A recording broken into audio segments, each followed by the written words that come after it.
And Krista, I have your presentation already. You just give me the word. Okay, so you're going to actually run it. You don't want me to share my screen?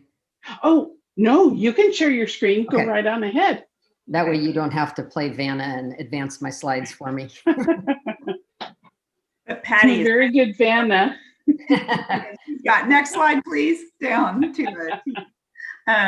So at this point, then we are live. Welcome everyone to the March 15th work session for the Tigard-Tualatin School Board. I want to welcome and thank Rob Saxton and Krista Parent for joining us this evening as we address better understanding superintendent compensation through the survey work that Krista has done, and additionally the benchmarking work that Rob has been doing as well across Oregon. And just really grateful to both of you for giving us your time this evening to help share with the board and our community. So with that, Krista, are you starting then? I think that's how we've got you guys teed up.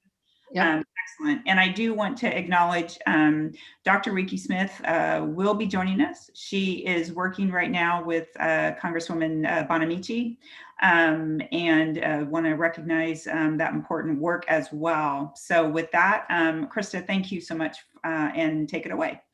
You bet. Can you see that on your screens, everyone? Okay, great.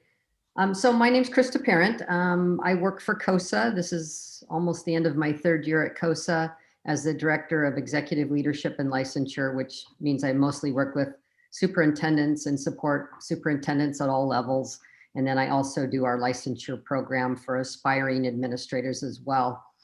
So my comments are going to be embedded in a study that was done back in October. Actually, the results of the study were released in October. And it was a joint study between the Oregon Department of Education, COSA, and the Oregon Commission for Women. And it was a research study looking at gender equity in the superintendency and the experience of women superintendents throughout Oregon. And we're going to get to the contract piece, but I'm going to share a little bit of context and little pieces from the study leading into the contract piece. So these were basically the research questions that we were trying to address, basically looking at the barriers that are embedded within the female experience of superintendents. And then in addition, what are the necessary supports to make sure that women superintendents are successful once they land their superintendent position? And then what are elements in our current structures that either help or hinder equity in the profession? And how can we better understand these challenges and have more equitable policies and practices in education? Just a little context, I was a superintendent for 19 years in the same district. And my first year in the superintendent position was 2000. And there were 14 women superintendents that year out of 216, if you count the ESDs. And so you'll see in a minute that we have made some progress in terms of how many women superintendents we have, but still pretty grossly underrepresented when you look at the fact that about 85% of the teaching workforce are women, and that's the pool that we draw from eventually, usually into the superintendent position. So it really was a qualitative study. We had 31 of our 54 women superintendents participate, and it was kind of interesting, some of the women that didn't participate and why. And it was mostly our women superintendents of color. We have one, we now have two soon, but we have one Black female superintendent and 6 Latina superintendents. And some of those folks were reluctant to participate because it was easy to identify, right, who they are. It also included kind of a pre-interview quantitative study where they took a survey and answered a bunch of questions prior to their actual interview. This is just a little bit about the demographics of the women that participated in the study. You can see that a lot of them have a master's degree. About a third of them, a little over a third of them have a doctorate. And then we broke it down by the size of district. But again, we kept some of the age, race, and ethnicity information out of this sharing just so that you couldn't, identify the individual superintendent. But the women superintendents really spread out over the range and district size. You can see that of the participants, 9 of them were in districts less than 1,000, 8 were in that kind of 1,000 to 5,000 student range. 5 of them were in the 5,000 to 10,000 student range, and then 6 of them are in 10,000 plus size districts. So I think sometimes people think, oh, most women superintendents are in smaller districts, and that's not necessarily true. So I'm just going to hit on some of the key research findings. These were kind of the big ideas that came out of the study. Women identified the absolute importance of a mentor that encouraged and helped pave their way to the superintendent position. A lot of women identified a male ally that really supported them pursuing the superintendent position. And, you know, Rob's in the room, and Rob got mentioned multiple times of somebody being a male ally for women aspiring to the superintendent position. The second and third bullets kind of go together. Most of the women called themselves an unintentional superintendent. That would include me in that group. And they talked about being tapped by their district to become the superintendent, oftentimes without even being in a search process or even having an interview. They were just kind of promoted from within. And again, a lot of the women just said, you know, they never intended to be a superintendent. They got into this business to teach and be with kids. And then, you know, somebody inside the district saw their leadership potential and encouraged them to move into that position. Many of the, actually all of the participants experienced gender discrimination on a fairly regular basis in the role that they play as superintendent. Several reported having more qualifications and skills in superintendent searches and still were not selected as the candidate. And there were detailed, you know, vignettes and stories of their qualifications and the person that was selected as a superintendent, where you could see that the woman candidate had quite a bit more in terms of experience and certifications and things like that, but still weren't selected. And then this comes up every time we do a study on women in the superintendent position, and that's location and mobility were a big factor in where candidates apply. You know, a lot of times they move with a spouse or a partner, or they have kids and don't want to move kids, and so they're kind of place bound, more so than the male counterparts that we've talked to. So this, I threw a couple of quotes in here just to kind of give the human side to this study.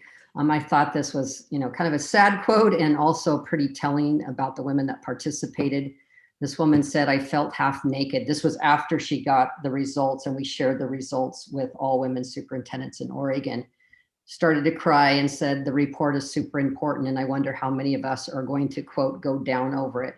It happens a lot. It really scares me. I keep thinking back to the days when we tried to develop a strong network for women superintendents, and we had to meet sort of secretly or be made fun of. My male colleagues would say things like, 'Oh, Susie's going to another one of her girl things.' We have to expect significant backlash when we push this work forward." So there was a lot of fear expressed after the results were shared, and just said, hey, this has been going on for a long time, and if we push this, we could be subject ourselves to some harsh criticism or even losing our positions. The barriers that came out, the top 7 barriers that came out that women face in the superintendent position, number 1 being lack of school board experience on training and diversity regarding bias. And, you know, we've met with Jim Green and Mary and staff at OSBA. I've presented most of the same presentation to the OSBA board.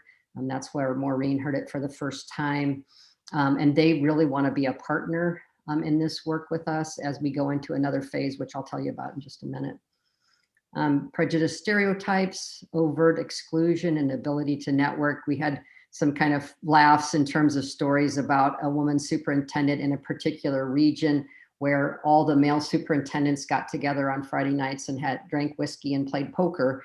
And she never got invited. And she was just saying, you know, here's just an example. She's like, I love to play poker. I love to drink whiskey. And yet I still couldn't get an invitation to the table.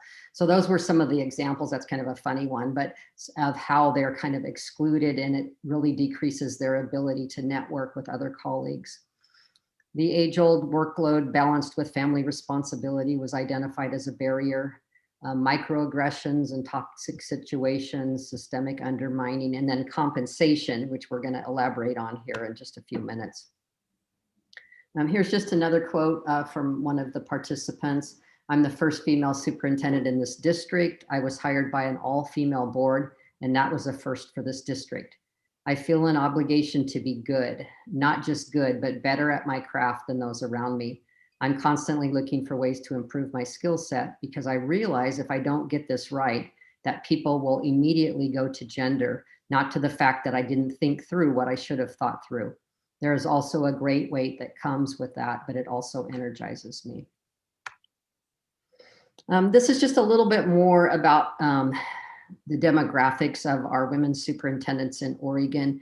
You know, they were looking at age of your first superintendency, and as you might guess, that women tend to come to the superintendent role much later in their careers than their male counterparts do, and you can kind of see on the pie chart how that breaks down.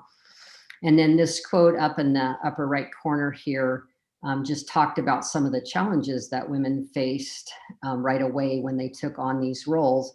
You know, the male administrators in that region wanted to meet early morning and 6 a.m. And this woman happened to be a single mom. And she said, my daycare doesn't open until 6:30. And what am I going to do with my kids? And she said, you know, I had to say, I'll figure that out, because if I can't figure it out, it becomes being a female as a barrier to being in this role. So this is just a quote that is super sad. And, you know, somebody said, well, how long ago did this happen? And I said, well, this was in the past year. So one of the women superintendents was selected and they were negotiating their first contract. And the board chair, who also happened to be female, said, oh, honey, we can't pay a girl that much because the community would be upset. We're talking, you know, the year 2020, and that's the kind of experiences some of our superintendents are facing. So a contract analysis wasn't a part of the original design of the study, but as the study got shared back to the women superintendents and others, this emerged. And this is where we immediately called Rob and Randy Shield and said, hey, would you do some work for us in this particular area? And so they very quickly put together a contract analysis to look at our women superintendents. And, you know, they're doing a great job helping all superintendents across Oregon, but this just drilled down looking at women superintendent contracts compared to males. And it is kind of hard, and I think Rob will probably talk about this, but it is kind of hard because we broke it down by size of district. And because we don't have very many women superintendents, you know, you might have 4 or 5 superintendents in a particular size range. And in other groups, you might only have 1. So it kind of skews how the data looks. But it's still super helpful. And one of the things that came out of this particular analysis is that there's another analysis that needs to be done. And it really needs to dive into the tenure of the superintendent, because this didn't take into account a first-year superintendent versus a 20-year superintendent. And typically, you know, a 20-year superintendent is going to be compensated more high than a beginning career, early career superintendent. So Rob's going to talk about this, so I don't want to steal his thunder, but I think number 2 was really kind of a surprise to all of us that, yeah, there's a difference in terms of the compensation, but overall the discrepancy was really seen in the other benefits, not so much the salary, although there were sizes of districts where that was a factor too, but overall there was a discrepancy in when you looked at the other benefits related to the compensation package. So recommendations, and I'll just go through these pretty quickly before I turn it over to Rob. These were the recommendations that came out of the study. You know, number 1, hiring with an equity lens, and you know, that's more superintendents of color. It's also more women and folks from marginalized or underrepresented groups. You know, pay equity is a big piece of this. We've actually met with BOLI, and BOLI has been doing some work in this particular area to look at the pay discrepancy between men and women superintendents. And it's kind of hard because the way they explained it to our group was that pay equity is usually looked at between people within the same organization. And in school districts, you only have 1 superintendent. So within that organization, there's not another superintendent to compare it with. So they were looking at ways that they could consider the analysis to be done for all superintendents across the state, like COSA would be the organization, and then they could compare the salaries of superintendents in various size districts. So that's still kind of in the works. Recommendation number 3 was recognizing the value of instructional leadership and having that be a priority for a superintendent, because most women have a really strong instructional background. They've usually come up through the ranks of being a teacher, in many cases, even being an educational or an instructional assistant. Family-friendly policies obviously would help. School board recognition of gender issues. Having aspiring administrator programs, which we do. We've had, this is our 3rd year of an aspiring superintendent program. Having affinity groups, and we do now have an affinity group for women superintendents, and we're actually going to have some sessions where we bring in our male allies into that group and have them help us think through how to knock down some of these barriers. Mentoring is huge. You may or may not know, but Jerry Colonna, longtime superintendent in Redmond and Beaverton, and on the State Board of Education. He's a big champion of the mentoring work for superintendents, and he gave COSA $25,000, which we have been in the process of matching, raising funds to match the $25,000 to be able to pay our mentors a little bit for their mentorship of new superintendents.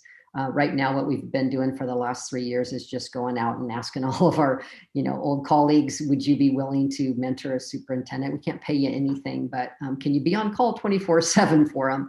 And this would help us develop more of a system and have some funds available to at least pay for travel and things like that when we can go back to seeing folks face to face.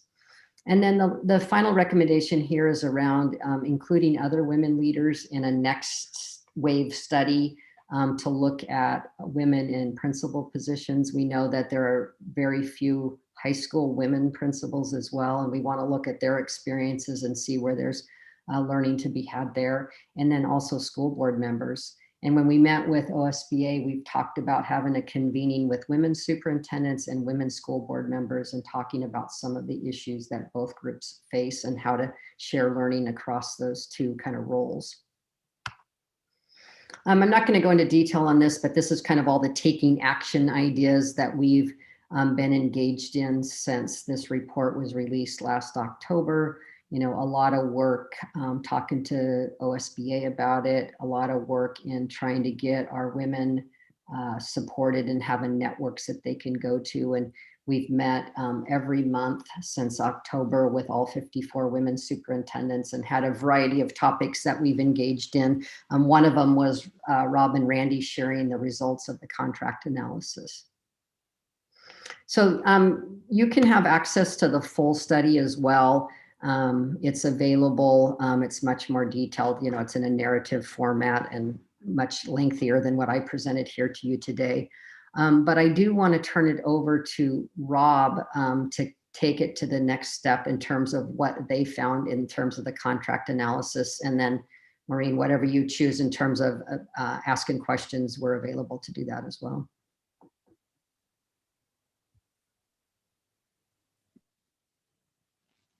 All right, well, I'll just keep on going here. Chair Wolf, Vice Chair Bowman, members of the board, Superintendent Ricky Smith. For the record, I'm Rob Saxon of RS2 Education, and I just want to thank you for the opportunity to present tonight.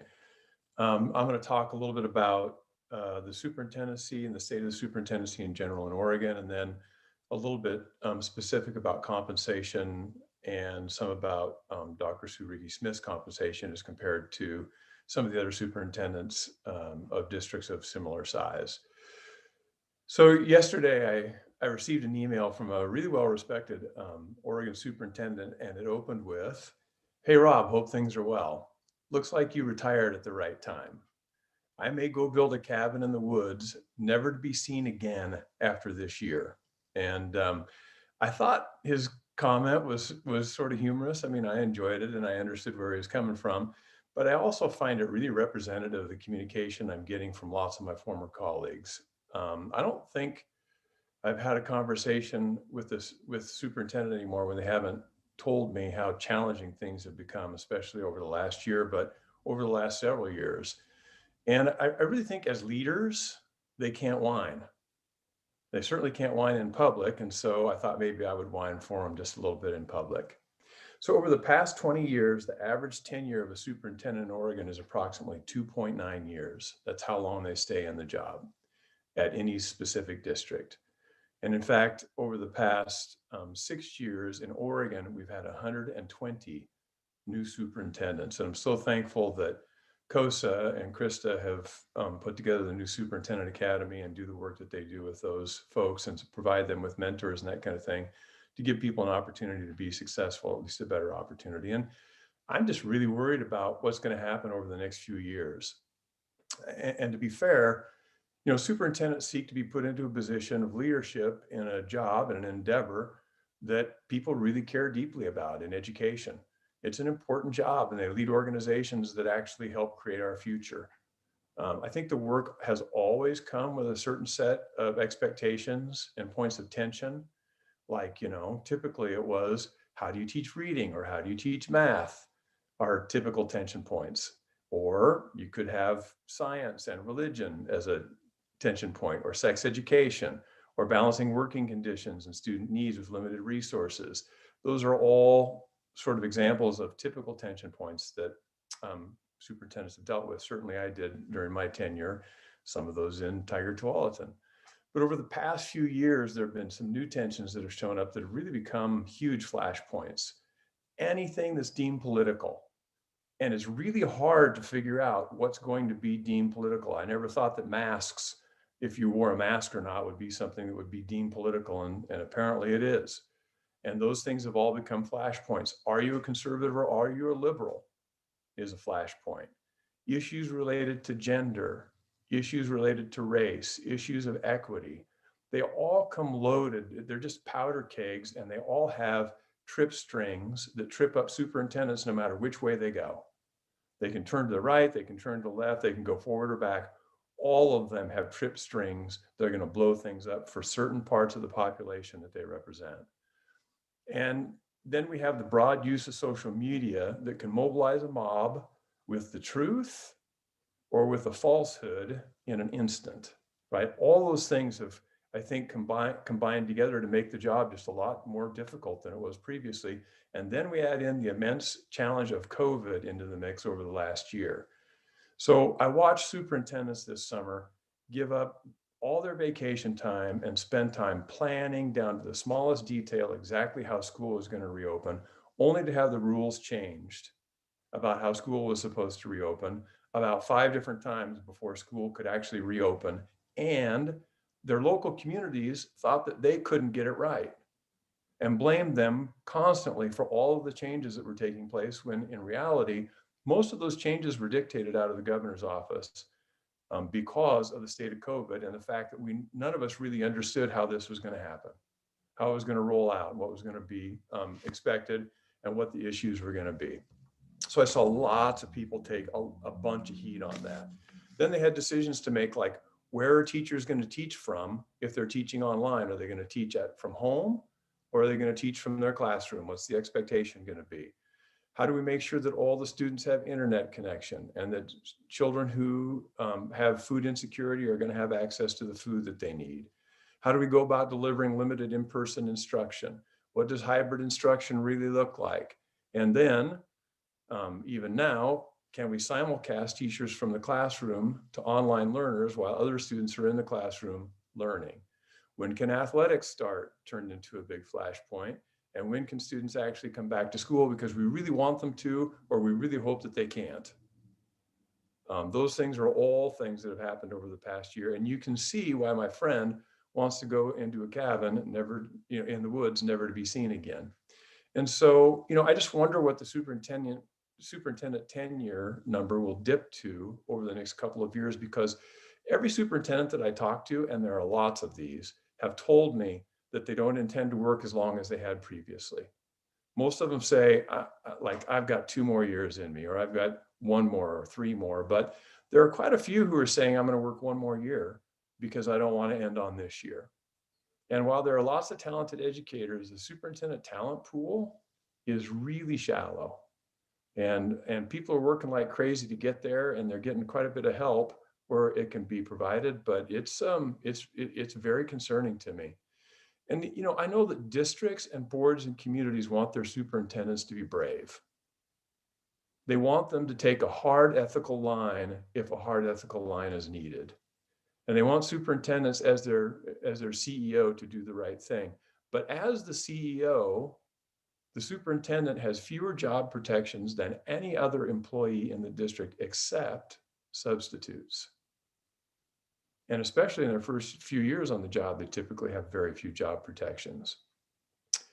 And they also are subject to board turnover and the elections of boards. And so if they have taken on some tough things and not everybody agrees with them, they may even have a slate of candidates that decide to run because they don't like some of the decisions that have been made on any of the myriad of flashpoints that I've talked about. And then they're with the intent to make sure that they have a superintendent who sees things differently than they do currently. So it's pretty loaded. My advice to districts and to boards is if you have a good superintendent, you better figure out how to hang on to them, make sure that they're happy and that they want to stay. Because it's not that easy to have one of those and to hang on to them. And so I would encourage you all to do that.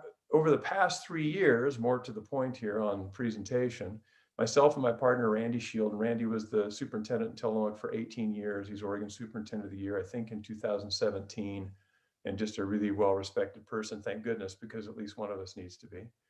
And we've been working with districts and superintendents on a whole bunch of different kinds of projects. And one of those efforts has involved the collection and analysis of superintendent compensation in partnership with the Coalition of Oregon School Administrators, COSA. So we found when we started to do this work, and why we started to do this work, is that there were all these data sets that attempted to quantify superintendent compensation in Oregon, but it didn't seem like any of them had actually gathered all the information that was needed for an accurate understanding of compensation.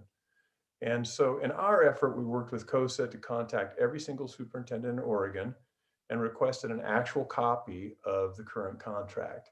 We were able to gather 162 of the 197 contracts in our first year that we did this. That was 3 years ago. We've continued to do that and get about that number each year over the past 2 years since.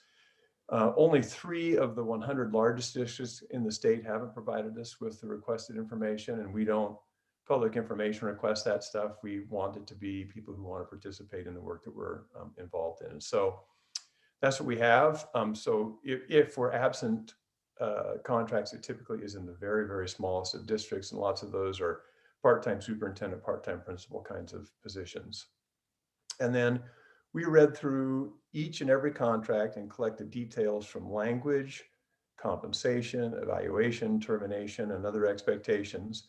And then we put that information into proprietary spreadsheets and data sets designed for ease of access, analysis, and comparison. And then we're able to compare all of those things, work expectations, compensation, and also do a variety of disaggregated queries. And Krista talked a little bit about the gender query that we did. We also can do district size and race and some other kinds of things. We haven't done tenure yet, but I think that'd be a really interesting one for us to start on next year.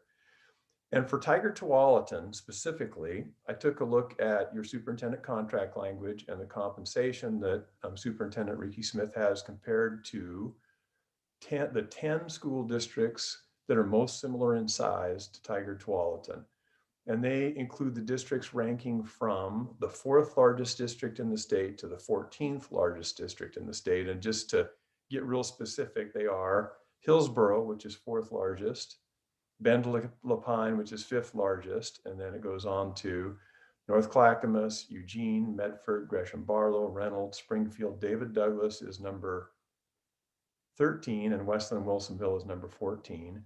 Tigard is right at the center of the group at 9th largest in the state. So in this comparison, there are 5 districts that are bigger than Tigard-Tualatin and 5 districts that are smaller than Tigard-Tualatin. Again, Tigard is 9th largest. And in total super and compensation, however, Tigard-Tualatin ranks 9th out of the 11 districts. So there are only 2 who are actually compensated in their superintendent at a lower rate than Tigard-Tualatin is.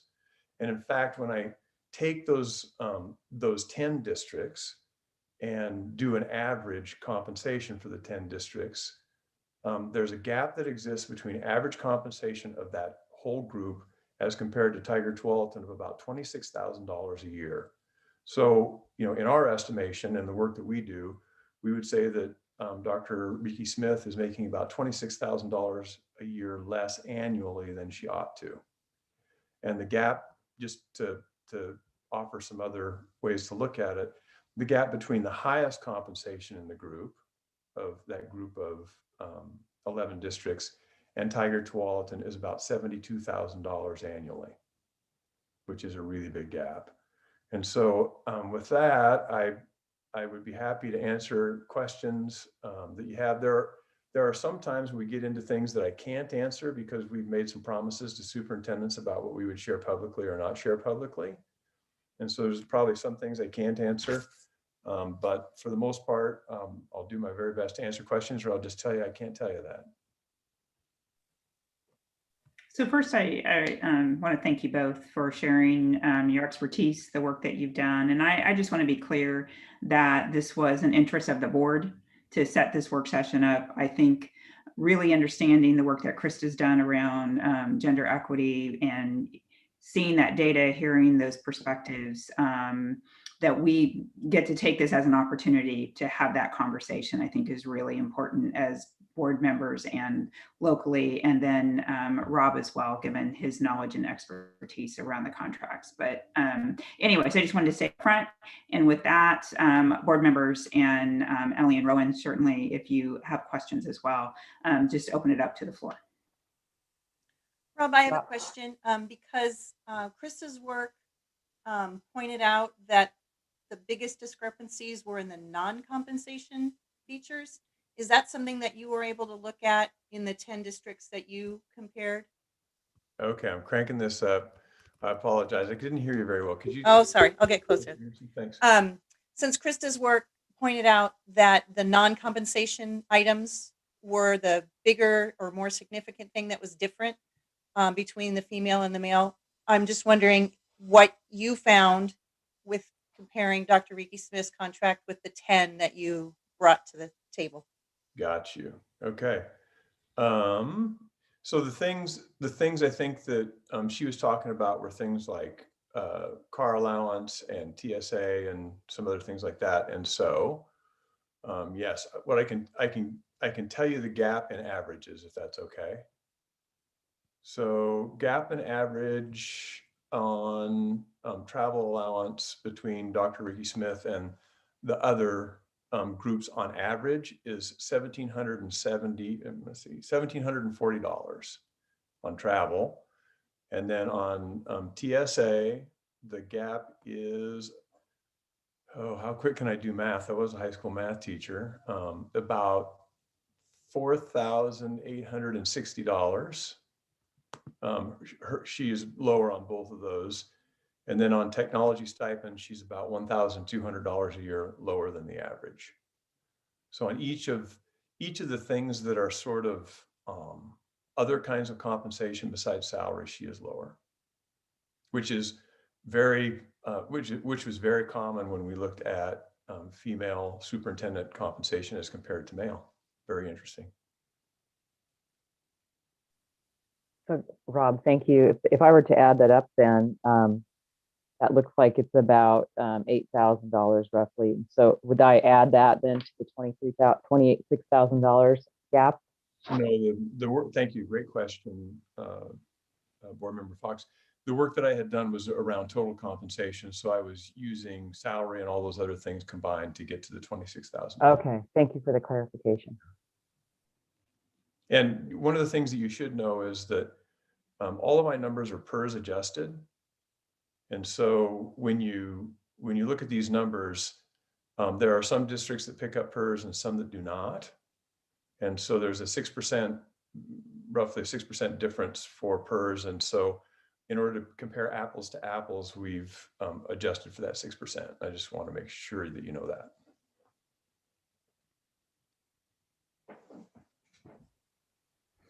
And Rob, did you have a chance to look at the experience factor of those 11 schools, districts? Director Zerschmead, no, we really didn't do that. I know the tenures of most of the superintendents, though. I mean, we've got Mike Scott in Hillsborough, who's been there quite a long time. The Ben Lapine superintendent, he actually is an interim superintendent this year. And so they typically pay less, for an interim superintendent. And in fact, that's a contract that we negotiated this spring for the new superintendent, and there'll be a fairly sizable increase in that compensation next year. And so it'll create a little bit bigger gap than probably the one I've discussed. North Clackamas is a really long-term superintendent. Now they'll have a new superintendent next year. Matt's retiring this year, and so that'll change over, and that will be a female superintendent of color who will make about the same compensation next year that Matt does this year. Eugene is also an interim superintendent this year, and so that compensation is typically lower again than what it will be. That's also going to be an interim next year, so they're going with a 2-year interim. They're staying with the same person for 1 more year. It was an internal candidate, and that was some decisions they made around COVID and their response to COVID. And so I would imagine that will jump up. Medford is a relatively new superintendent. Gresham Barlow has been there for a fair amount of time. I'm trying to think how long she's been there. She's probably been there 5 or 6 years, I think. This is her 4th year. 4th year. Okay, thank you. Reynolds School District has been there about the same amount of time, 2 years now. This should be a 3rd year. Springfield School District, Second. is a couple of years. We ought to know, right? Yep. Since Dr. Smith came from there, so Ricky Smith came from there. David Douglas is a long tenure. That's ever since that position has been since Don Grotting moved to Beaverton. So you can know what that looks like. And then Westland Wilsonville, I think is 4. 4 years. Yep. But Rob, you said this, but I kind of want to call it out to Jill's question about tenure and years of experience. You commented on North Clack and the replacement for Matt, but yet holding compensation similarly. And I believe that was an internal hire, correct? Which means that was someone moving up into the superintendent ranks, but yet holding market-based compensation as opposed to years experience. And I appreciate what North Clack is doing there. I just wanted to acknowledge that. So. You know, one of the interesting things about the idea of tenure actually is that the opposite almost always happens in Oregon anyway, when it comes to tenure and compensation for superintendents. Typically, the first year that a superintendent gets a superintendency, they make a fairly high salary amount in their first, or they would like to make a fairly high salary amount in their first hiring. And then over time, they almost always give up ground to all other employee groups. And it is that, hey, this year there's a tight budget, and they decide, or the community gives them a shout out and says, I think you probably shouldn't take a raise this year. You know, you negotiated a 2.5% COLA for your teachers, but the superintendent shouldn't get a COLA because we've got a tight budget. You know, and the $2,000 in increase, or $3,000, whatever it is that the superintendent gives up, probably doesn't impact the budget all that much, right? But certainly not as much as a 2.5% COLA for any other employee group that has lots of employees in it. But typically the gain actually goes down. And in fact, on several of these different positions of the districts that I've talked about today, at one point in time, they found that their superintendents were way behind market, and that their increases over time were way behind what other employee groups were.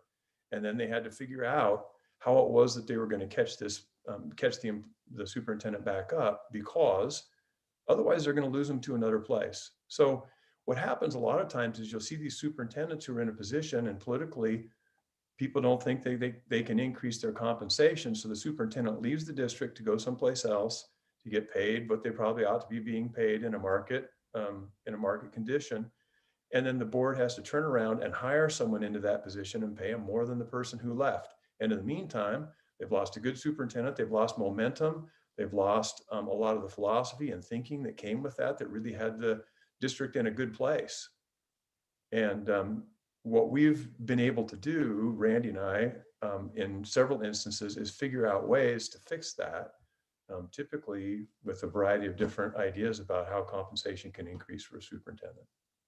And I just would caution any district, if you don't compensate your superintendent right, they're going to leave, and they should. if there's a big enough gap that they ought to. And you're going to turn around and pay way more to the new person coming in, and you're going to lose a lot in the translation. And you're going to be taking a risk because you're going to start to dance with someone you don't know as opposed to someone you do. I want to follow up on that. Rob, thank you both again for making time to be with us in our after hours board meeting. And this is a question maybe both of you can chime in on.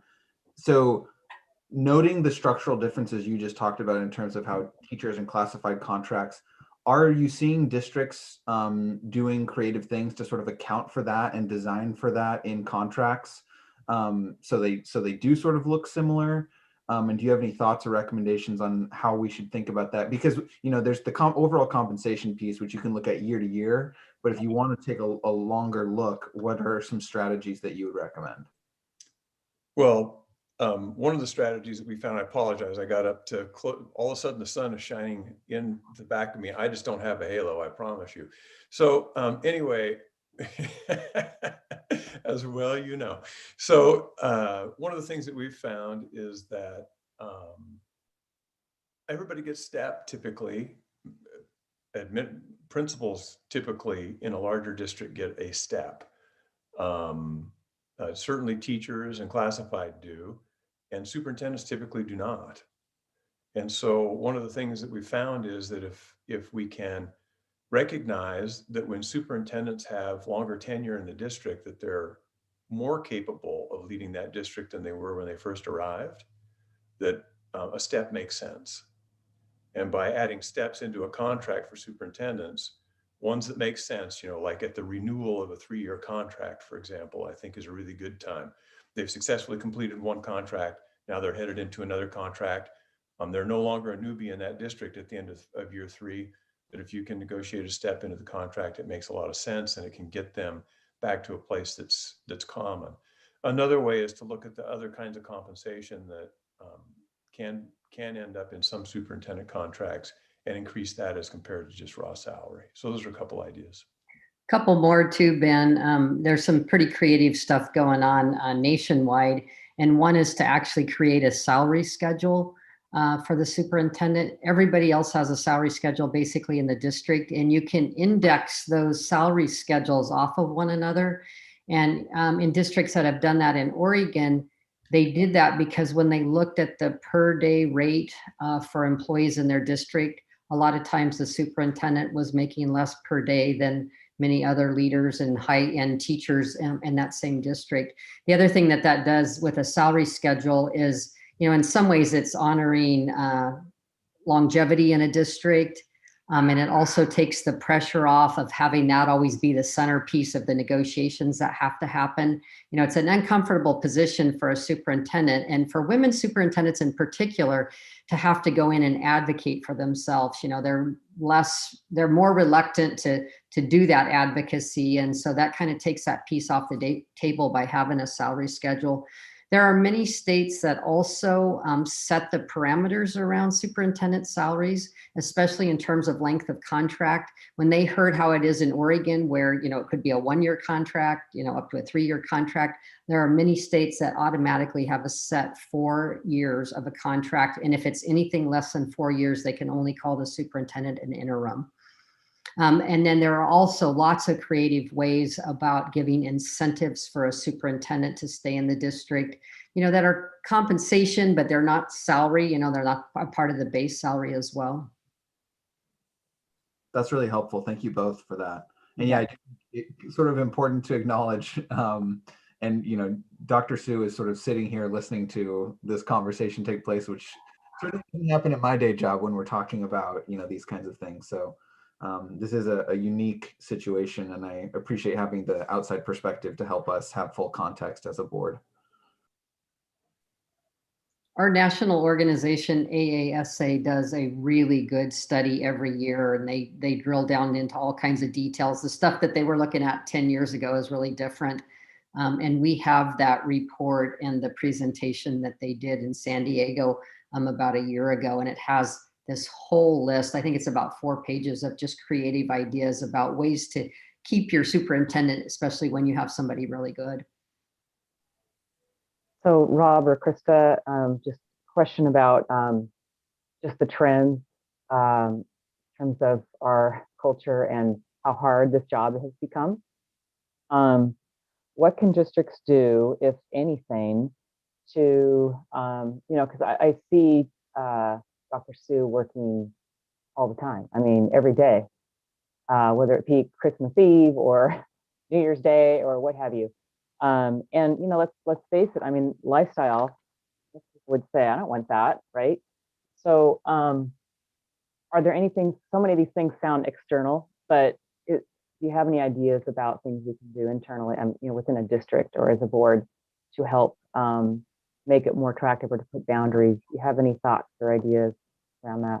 I'll tell you, number one, Sharon, from what we've learned, especially from the group of women superintendents, is a positive relationship with the school board and a collaborative governance model where you're on the same team working together for the vision of the district.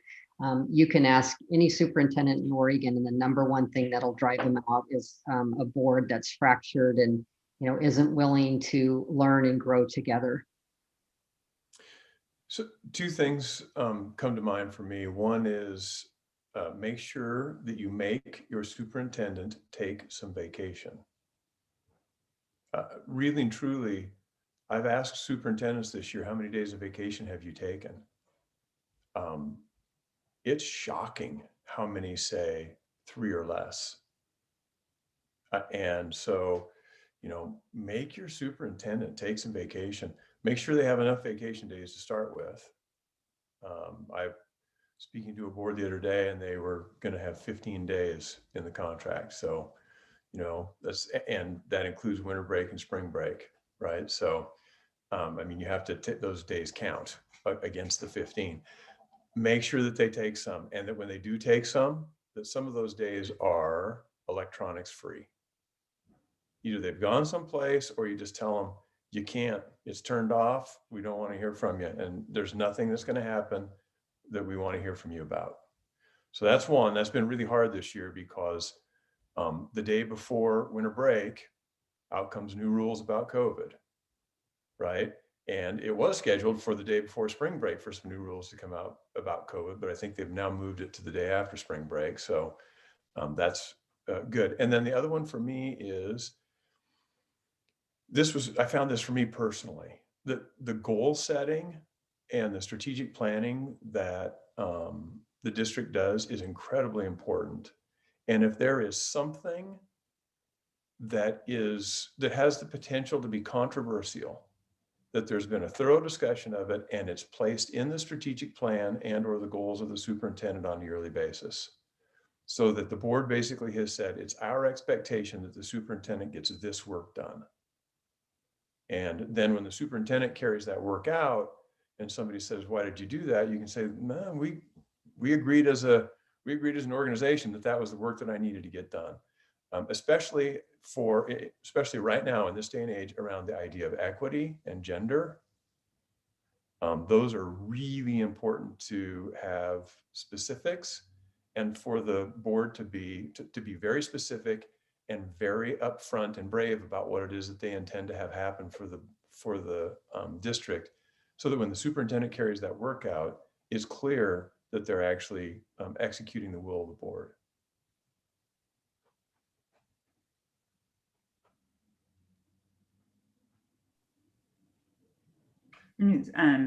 So I want to be mindful of the time at 6:04. Rowan and Emily, did you guys have any questions? I always want to just be mindful of the two of you. You always are great thinkers in our discussions. So I will go ahead and wrap up. I know we could probably sit here for a longer time and just chat about this really critical issue. So Krista, Rob, just so appreciate the time you gave us this evening. So important. So with that, I will close our work session, and we will reconvene at 6:30 for our regular board meeting. So thank you all. Thank you. It's really wonderful to see all of you. Thank you so much. Yeah. Thanks, Rob. Thanks, Krista. You bet.